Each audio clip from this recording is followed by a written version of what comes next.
Hello and welcome back to the NFL DFS slate breakdown for Thursday night football week 10. We have the Raiders at the Broncos.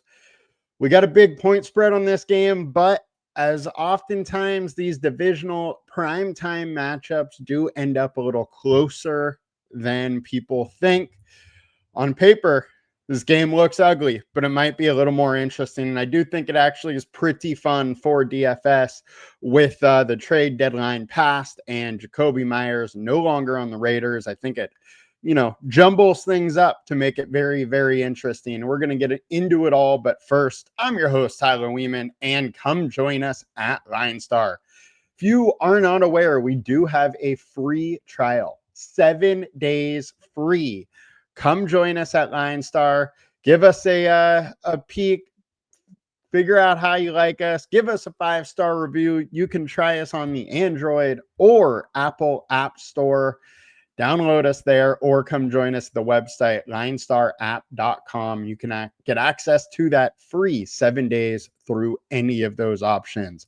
Now, we're going to go over a little bit of a game overview for the slate, and then we will get into position by position. Starting with the injury report here, the big news, Patrick Surtain obviously is still out, and then Marvin Mims today got announced out. So Broncos are missing a couple pieces. They're also missing Nate Adkins, the tight end, and then safety is questionable. On the Raiders side, there's obviously no Jacoby Myers. So that is the big news there. And then we just have some questionable guys on the defensive side.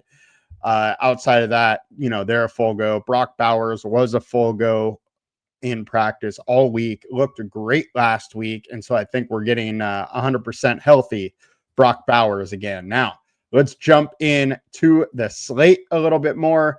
We got a 42.5 game total, and the Denver Broncos are 9.5 home favorites.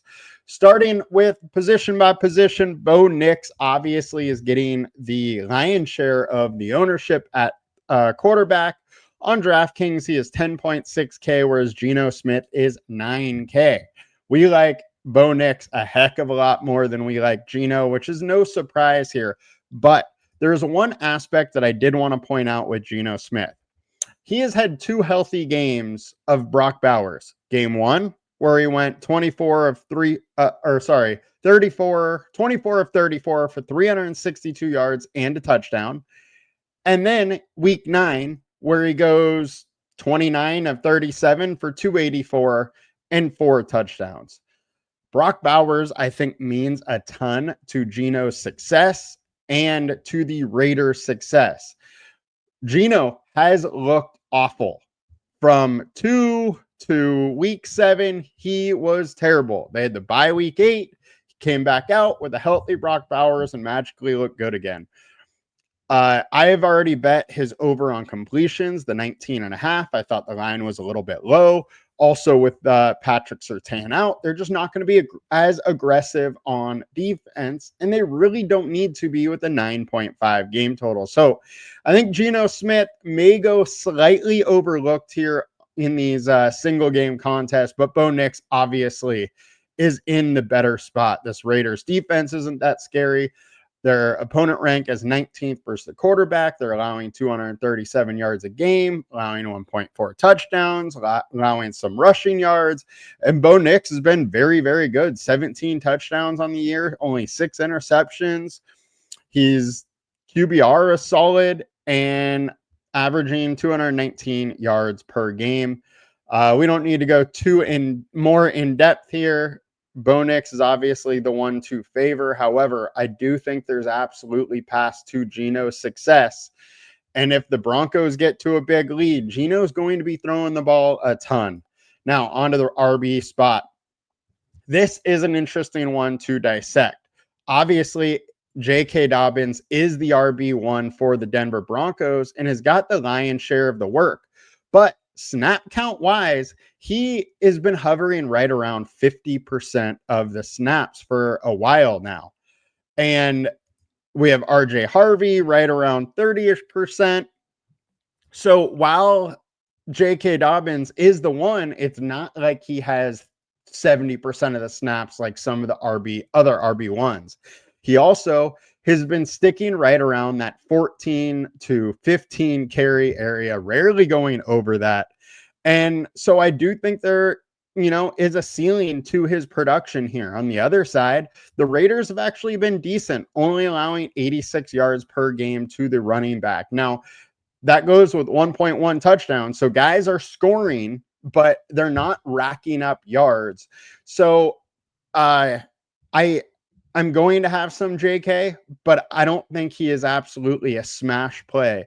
He has 4 touchdowns on the season. He's been solid and well worth his draft spot in your fantasy leagues or best ball.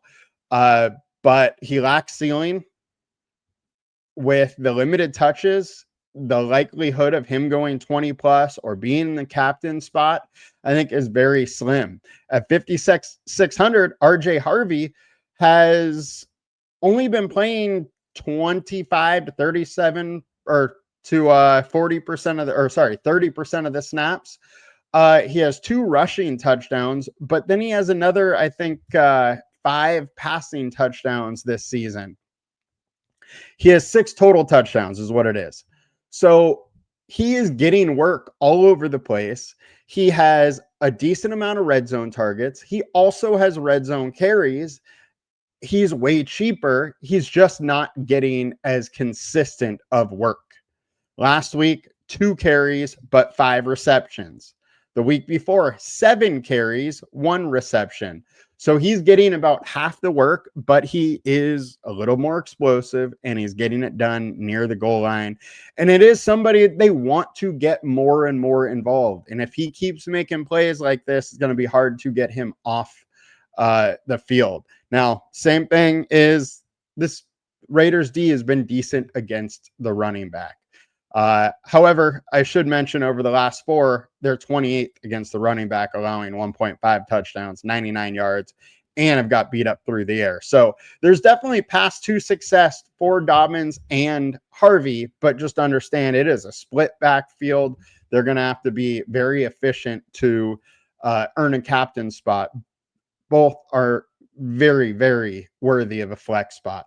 And then on the other side, we got Ashton Jeanty at 10.2K. Now, he is absolutely your workhorse. 18 touches versus Jacksonville, 25 versus Tennessee, 19 versus Indy, 23 versus Chicago. He is having these big touch games, but they need to stay in the game for him to get that. Versus Indy, he had 19 touches because he was heavily involved in the passing game in a blowout. But versus KC, barely used because it was such a shellacking. So I think Jeanty is going to be very, very game script dependent. And Broncos been solid versus the run, only allowing 79 yards a game, 0.4 touchdowns, opponent rank is 5. Now, as a whole, I think this Denver Broncos defense is worse than it was without Patrick Surtain. So maybe these numbers come up a little bit, but they're still a very, very solid run D. And it's going to be hard for Jeanty to really go nuts in this game. But if the Raiders have a chance, him and Bowers got to put the team on their back.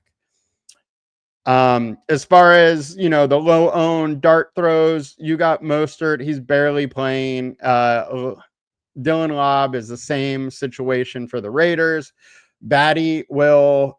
Tyler Batty will be out there a little bit, but he's pretty much only in passing situations.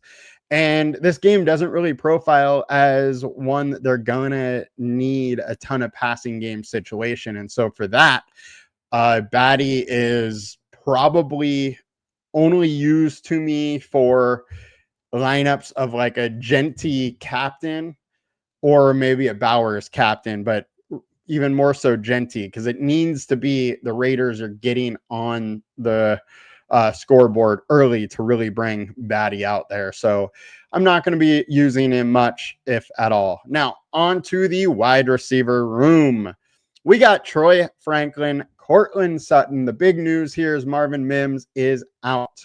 Cortland Sutton at 95 or 9,600 is in actually a tough spot. The Raiders have been very good versus the wide receiver one. They're fourth versus the wide receiver one. I think this is a couple of dynamics here. One, I think they're generally decent against it. Two, teams just generally don't have to throw that much against them. As a whole, they're allowing 165 yards a game and ranking 28th. But a lot of that is not going to the RB or the WR1, but WR2 is going off.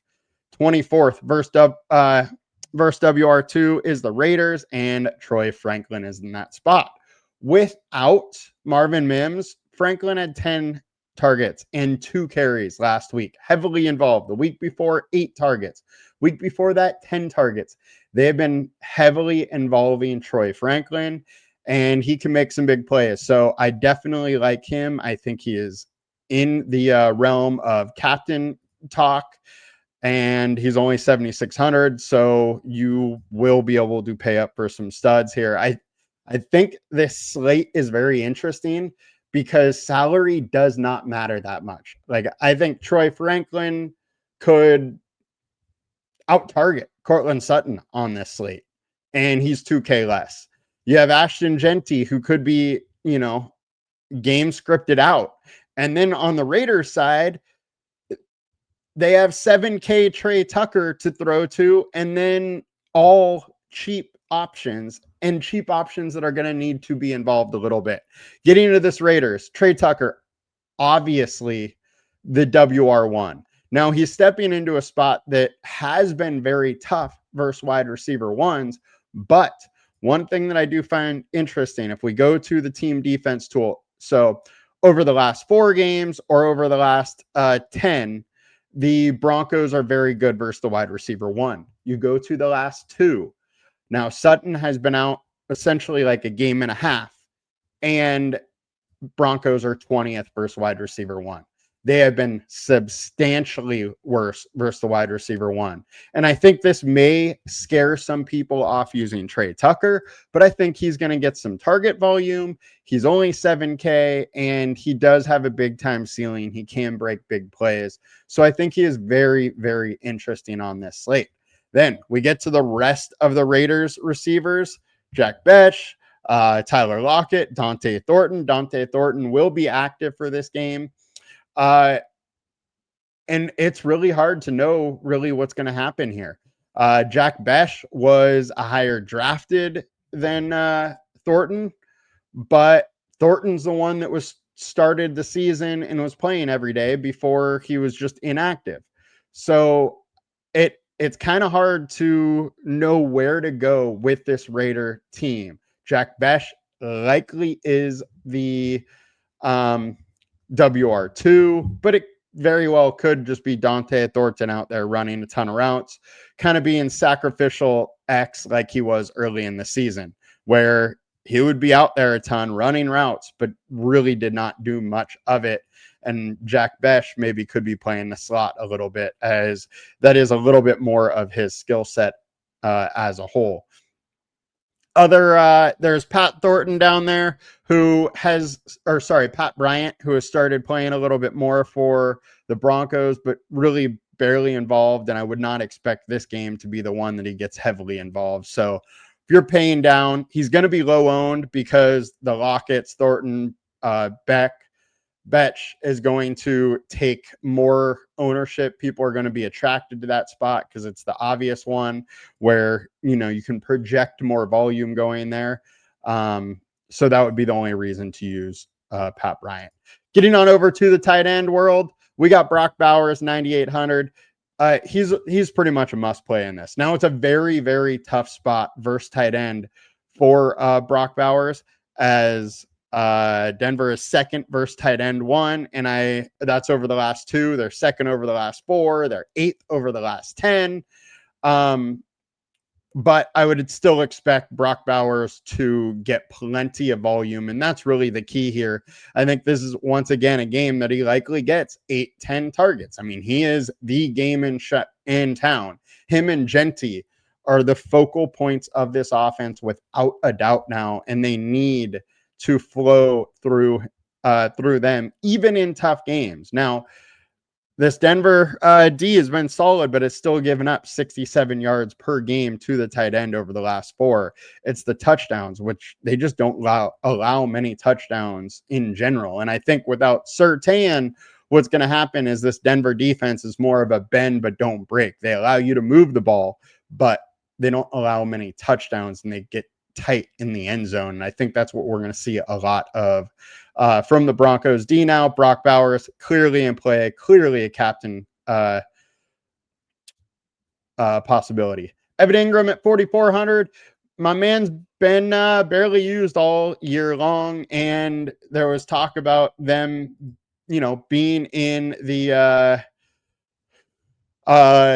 looking for trade deals for tight end. Evan Ingram's playing 40 to 50% of the snaps, but he is still the receiving back. He can still get it done. I don't mind a little bit of him. I'm not going strong on him.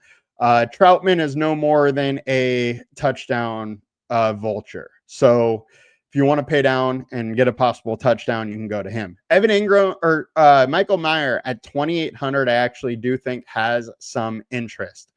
So versus Jacksonville, he had 6 targets.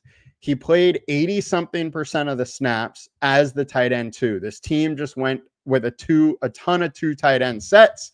And I think that's very, very plausible coming versus Denver. If that's the case, he's getting 6 targets, going low owned, and he's cheap. He makes, an absolutely viable play.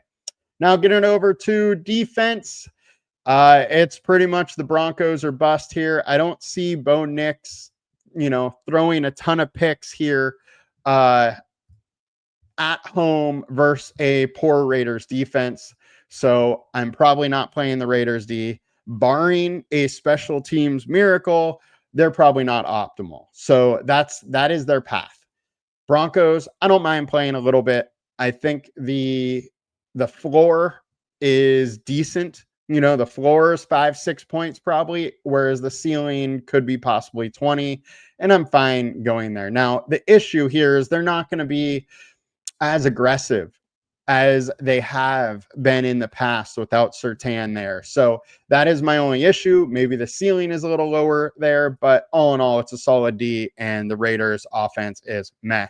On the kicker standpoint, like I said, I think this Broncos defense is going to be a bend, not break. I think Raiders are going to be able to move the ball a little bit. I think there's going to be field goals. I like Carlson for that reason. This Denver offense has been good. They're going to put plenty of the points up. We also are at altitude here, so that's good to bring up too, is that there's possible for longer field goals. But Will Lutz has been fine all season long. Just no ceiling games. I heavily would rather Carlson, just for the fact that I believe Broncos will be solid within the red zone. All right, guys, that's going to do it for us today. Hope you have a good one. We will be back with more tomorrow. Please come join us at LineStar, 7 days free. Come try us out if you've never tried us out before. Also, please like, comment, and subscribe to our channel. Helps us big time just improve our reach and keep giving away content for free. Talk to you guys all later. Peace.